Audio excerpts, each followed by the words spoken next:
दोस्तों, कोलकाता के आरजी कर मेडिकल कॉलेज में जूनियर डॉक्टर की रेप के बाद हत्या का मामला सीबीआई को सौंप दिया गया है और सीबीआई ने जांच भी शुरू कर दी है।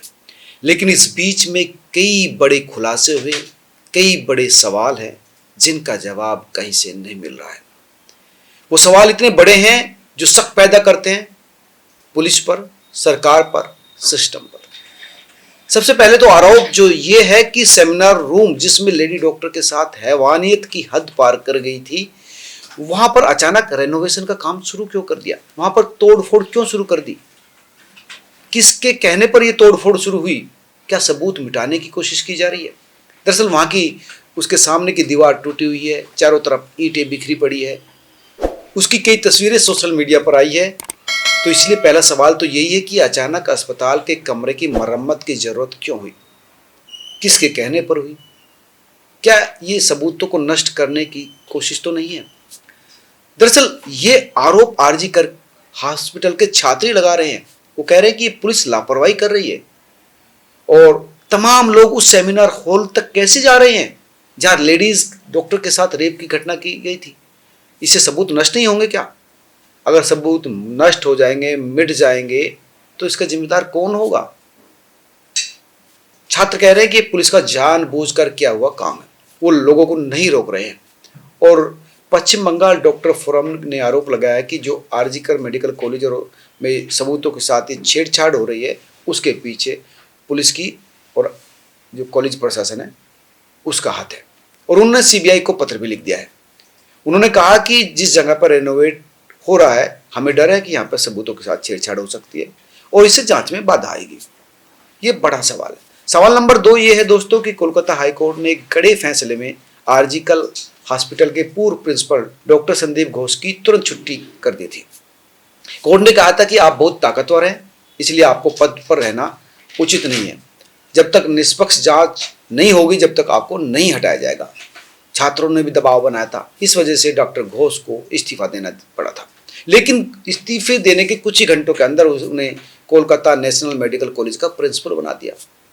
यार, इतनी जल्दी क्या थी इतने बड़े कॉलेज में दूसरी जगह उनको प्रिंसिपल बनाने की?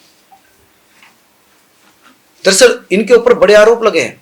यही इसी कॉलेज के पूर्व जो डिप्टी सुपरिटेंडेंट है अख्तर अली, वो कहते हैं कि पूर्व प्रिंसिपल जो घोष साहब हैं वो बहुत ही भ्रष्ट व्यक्ति हैं। वह छात्रों को फेल कर देते हैं, टेंडर ऑर्डर पर 20% कमीशन लेते हैं और हर काम, जो भी काम आरजी कर हॉस्पिटल में होगा उसमें उनकी हिस्सेदारी होती थी। वो अपने गेस्ट हाउस में बुलाकर छात्रों को शराब पिलाते हैं। उनका कहना था कि माफिया की तरह वो काम करते हैं। उनके पास बड़ी सुरक्षा है, बहुत शक्तिशाली व्यक्ति है और मैंने 2023 में उनके खिलाफ शिकायत भी की थी। और उनका ये कहना है कि ये जो इस्तीफा दिया है वो भी एक ढकोचला है, दिखावा है। और जैसे ही 8 घंटे के अंदर ही नेशनल मेडिकल कॉलेज का प्रिंसिपल बना दिया गया, तो इस उनके आरोप दिख भी रहे कि वो ठीक है, वो ताकतवर व्यक्ति है। इतनी जल्दी क्यों बनाया गया? सवाल नंबर 3, दरअसल एक ऑडियो क्लिप वायरल हो रही है। इस ऑडियो क्लिप में एक इंटर्न जो है एक पोस्ट ग्रेजुएट छात्र से बातचीत कर रहा है।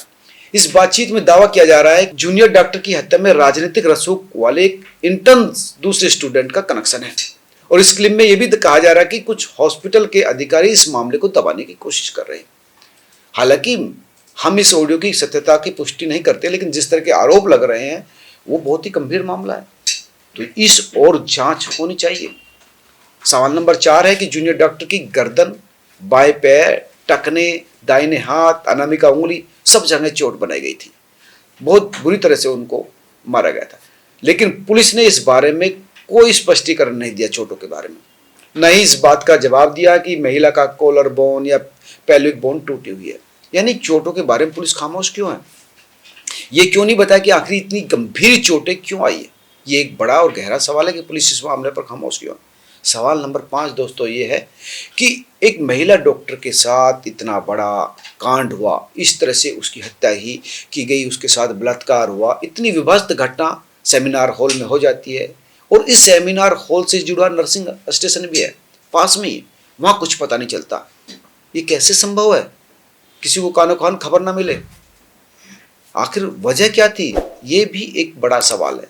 और सवाल नंबर 6 है कि जूनियर डॉक्टर के साथ हॉस्पिटल में इतना सब कुछ हो जाता है, लेकिन क्या उसने चीख नहीं मारी होगी? क्या उसने तोड़फोड़ जब उसकी इतनी साथ हुई होगी, वो चीख ने किसी को नहीं बताया कि अंदर कुछ हो रहा है? तो क्या उसको बेहोश किया गया था, या उसके मुंह में रुमाल या कुछ कपड़ा ठूस दिया गया था? यानी इस पर भी पुलिस खामोश है, इस पर भी वो कुछ नहीं कह रहे कि किस तरह से उस डॉक्टर को खामोश किया गया।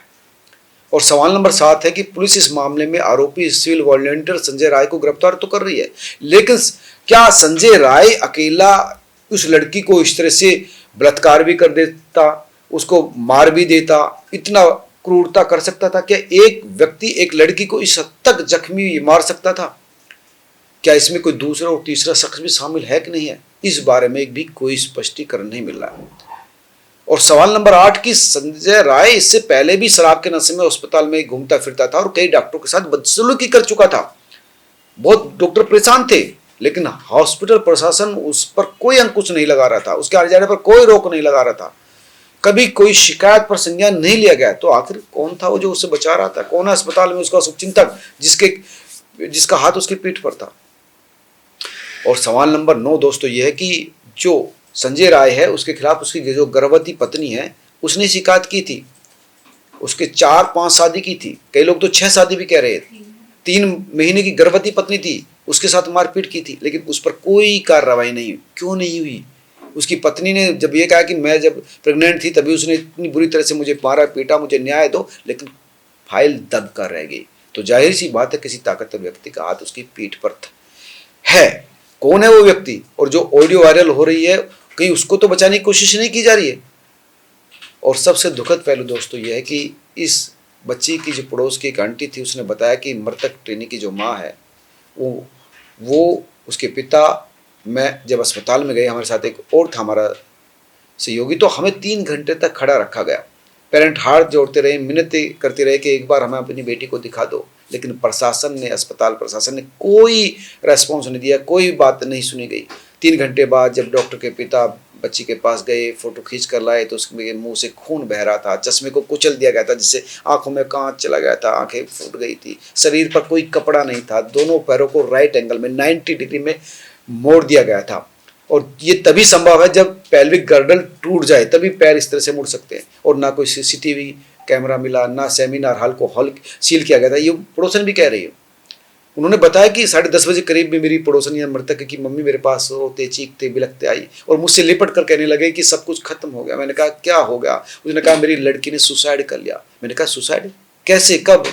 उसने कहा हाँ यही वो लोग बोल रहे हैं कि हम मेरी बेटी ने सुसाइड कर लिया। और इसके बाद मैं और ये इसके मम्मी पापा और एक और जो हमारा सहयोगी था अस्पताल पहुंचे। वहाँ पर कोई रेस्पॉन्सिबिलिटी किसी की तरफ से नहीं दिख रही थी। हम लोग जो पेरेंट्स थे जिनकी इकलौती बेटी खोई थी वो 3 घंटे तक खड़े रहे।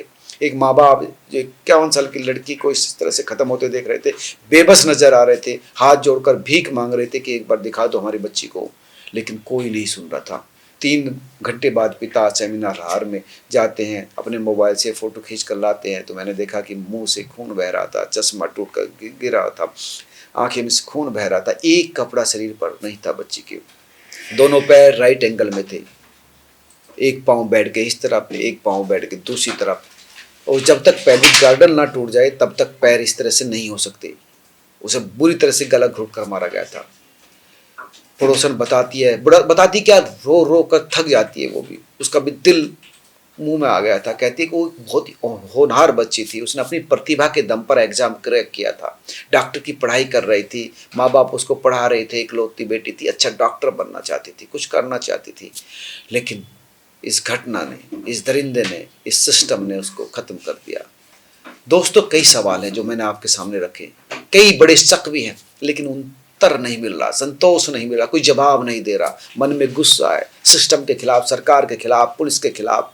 एक लड़की, एक डॉक्टर ही नहीं मारी गई, ये पूरे सिस्टम की मौत है। आज हम आज़ादी के 78 साल के आज़ादी का जश्न मना रहे हैं, लेकिन ये कैसी आज़ादी है? असली आज़ादी कब आएगी? जब लड़कियां रात को घर से बाहर निकल सकेगी।